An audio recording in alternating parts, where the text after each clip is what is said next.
안녕하세요. 울산 동구 방어동 현대비치 아파트 정문 앞 드림약국 옆에 위치한 장정호 공인중개사 N카페입니다. 직장 생활을 하면서 그리고 퇴직을 한 후 대한민국 구석구석 돌아다니며 보고 듣고 느낀 여행 이야기와 함께 카메라에 담긴 사진을 지난번에는 어느 노신사의 안단태 여행 이야기 2를 동영상으로 하여 유튜브에 업로드한 바 있습니다. 이번에는 국내 여행 중 못다한 이야기와 사진을 모아 어느 노신사의 안단태 여행 이야기 2라는 제목으로 두 번째 동영상을 만들고자 합니다. 김포 장릉은 조선 인조의 아버지인 원종과 어머니인 인현왕후가 나란히 자리한 쌍릉입니다. 덕포지는 조선시대의 진영으로 포대와 파수청이 있던 곳입니다. 강화만을 거쳐 서울로 진입하는 길목인 손돌목을 이용하여 만들어진 포대입니다. 삼당성은 단군의 세 아들이 성을 쌓았다는 전설이 있으며 정족산성이라고도 합니다. 정족산 사고는 조선 왕조실록을 보관했던 곳입니다. 고려궁지는 고려 궁궐의 터입니다. 왕립도서관 역할을 해온 외교장관 모습입니다. 월곶돈대 연미정은 느티나무가 지켜보는 가운데 청나라와 굴욕적인 강화조약을 맺었던 곳입니다. 갑곶돈대는 몽고의 침략에 대항하기 위한 강화의 협의 요새입니다. 대관령 양떼목장은 30여 년간 황후목장에서 출발했으며 도시인에게 휴식처를 제공할 목적으로 일부를 양떼목장으로 변경했다고 합니다. 병방치 한반도 지형은 계곡 절벽 아래를 훤히 내려다 볼 수 있도록 설치된 스카이워크에서 잘 볼 수 있습니다. 정암산은 자장율사가 창건했다고 합니다. 수만호탑은 7보 중에 하나인 만호석으로 쌓은 7층 석탑입니다.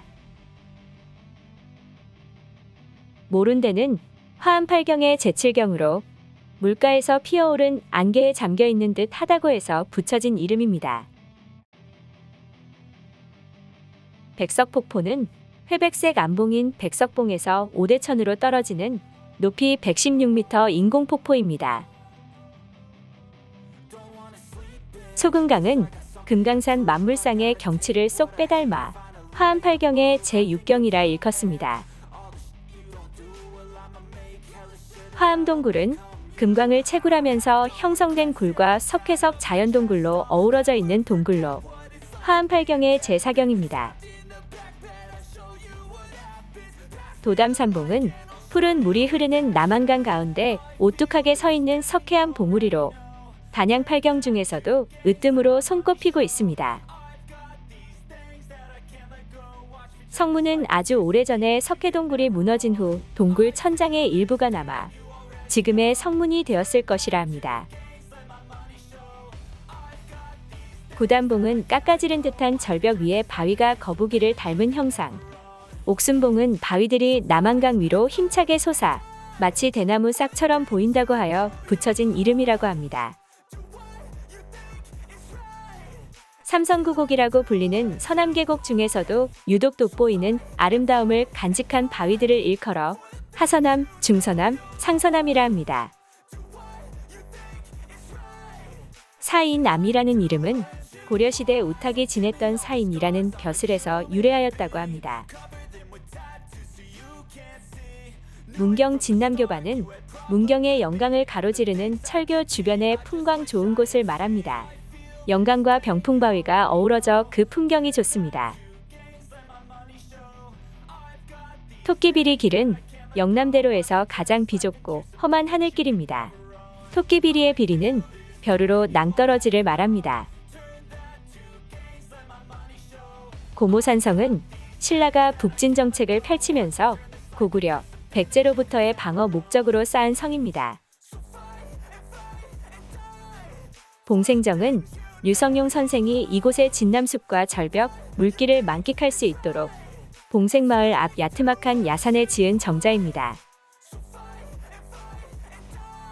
진남숲은 중령천이 진남숲을 빙둘러 영강에 합류되어 돌아가는 물돌이가 만들어내는 모습이 장관입니다.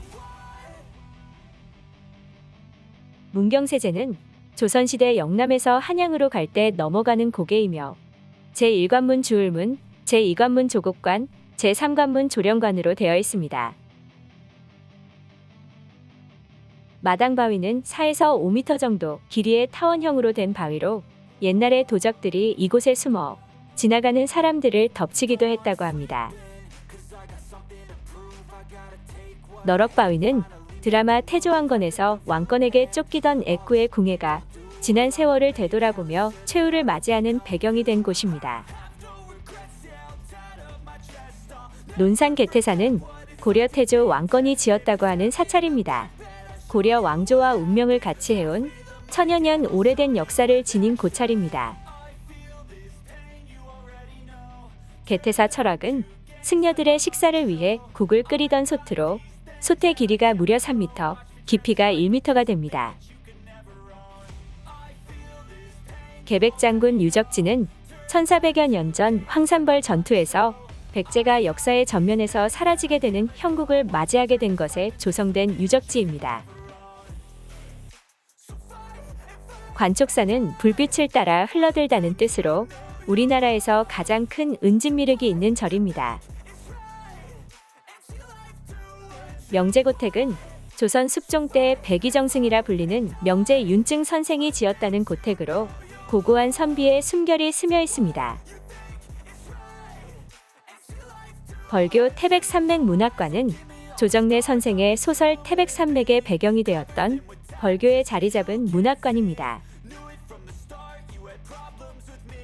현부자네 집 이야기는 소설 태백산맥에 나오는 내용으로 유리창틀 2층 누각을 얹어놓은 이국적인 분위기를 자아내고 있습니다. 홍교는 벌교의 랜드마크이자 민족 혼을 상징하는 횡개딸이라 부르고 있습니다. 우리나라에 남아있는 홍교 중에서 가장 규모가 크고 아름다운 돌다리입니다. 김범우의 집은 소설 태백산맥에서 대지주 김사용과 그의 아들의 집입니다. 생활의 알뜰함과 환경오염을 줄이고자 했던 대지주의 또 다른 모습을 보게 됩니다. 보성여관은 소설 태백산맥에서 토벌대장 임만수와 그 대원들이 한동안 숙소로 썼던 2층 목조 건물입니다. 철다리는 1930년 경전선 철도가 부설되면서 놓인 철교입니다. 소설 태백산맥에서 염상구를 가장 인상적으로 부각시켜주는 곳이 바로 이 철다리입니다. 중도방죽은 일제강점기 때 개펄을 농토로 만들기 위해 바다를 막아 세운 간척지 방죽입니다. 장흥 보림사는 통일신라 헌강왕 때 보조선사가 창건한 절로 용과 관련된 설화가 전해 내려오고 있다고 합니다. 용우정은 조선 순조 때 최규문 선생이 그의 아버지를 위해 지은 정자로 탐진강 상류의 용소라 불리는 곳을 내려다보고 있습니다. 사인정은 조선 김필 선생이 세조가 단종을 폐위하자 낙향하여 은거하면서 후학을 가르쳤다고 하는 정자입니다. 송백정은 소나무와 배롱나무가 있는 연못이라는 연못이라 하여 송백정이라는 이름이 붙여졌다고 합니다. 부춘정 용호바위에 새겨져 있는 용호는 중국에서도 알아주는 선생이라 말하는 옥봉 백광훈 선생의 글씨라고 합니다. 기양사는 우리나라에서 가장 오래된 가사문학인 관서별곡을 지은 기봉 백광홍 선생을 모신 사당입니다. 경연대는 팔문장을 비롯한 문인들이 모여 글도 짓던 곳이라 합니다. 천관문학공원의 문학비는 이곳 출신의 문인들을 비롯하여 50여 개의 문학비가 서 있습니다. 남포마을 소등섬은 마치 소의 등을 닮았다고 해서 불리게 되었으며 임권택 감독이 이청준 선생의 소설 축제를 영화화하면서 알려지게 되었습니다. 나주목 객사인 금성관은 천년고도 목사골 나주의 이미지를 드러나게 해주고 있습니다. 나주는 사대문과 객사 그리고 동원 등을 고루 갖추고 있습니다. 나주향교는 일반적인 향교의 건물 배치와는 달리 앞에 재향을 두는 대성전을 두고 강악을 하는 명륜당을 뒤로 두는 건물 배치입니다. 심양사는 고려 때 거란군의 침입으로 몽진을 온 왕이 나라의 평안을 위해 기도를 하였다고 전해집니다. 다보사는 신라시대 원효대사가 지었다고 전해지며 오랜 세월에도 시들지 않는 대웅전의 문살에 핀 아름다운 꽃잎이 특이합니다. 불회사는 1600년도 훨씬 전인 백제 침유왕 때 인도 스님 마라난타가 창건했다고 전해지는 고찰입니다. 완사천은 고려 태조 왕건과 장화왕후 오시부인의 이야기가 서려있는 셈입니다.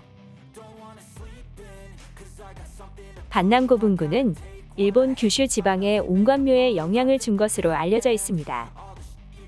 고대 문화의 꽃을 피운 마한의 마지막 근거지로 추정됩니다.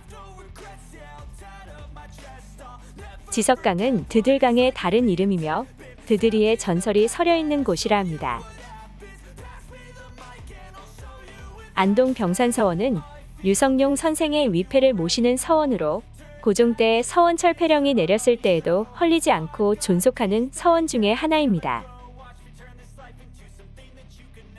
임청각은 독립운동과 선비의 삶이 깃든 이상용 선생의 생가로 도연명의 귀거래사 구절에서 따온 임청각은 이황 선생이 쓴 친필이라고 합니다. 채화정은 조선 효종 때 만포 이민적 선생이 세운 정자로 그의 형과 함께 살면서 화목과 우애를 다졌던 곳으로 유명하다고 합니다. 쌍수당은 이용인 선생의 춤과 이한호 선생의 효를 기리기 위한 누각이라고 합니다. 옥련정사는 선조 때 서해 류성룡 선생이 지은 건물로 여기서 임진왜란에 대한 장비록을 썼습니다. 영호로 현판은 고려 공민왕의 친필로 한자로 된 현판입니다. 고려 공민왕이 홍건적의 난을 피해 이곳에 머물면서 누각을 자주 찾았다고 합니다. 여행은 늘 새로운 것을 만날 수 있다는 점에서 생각을 썩지 않게 해주는 활력소가 되기도 합니다. 여행을 다니는 내내 기쁜 마음으로 자신의 삶을 되돌아보고 반성도 하는 순간순간이 참으로 행복합니다.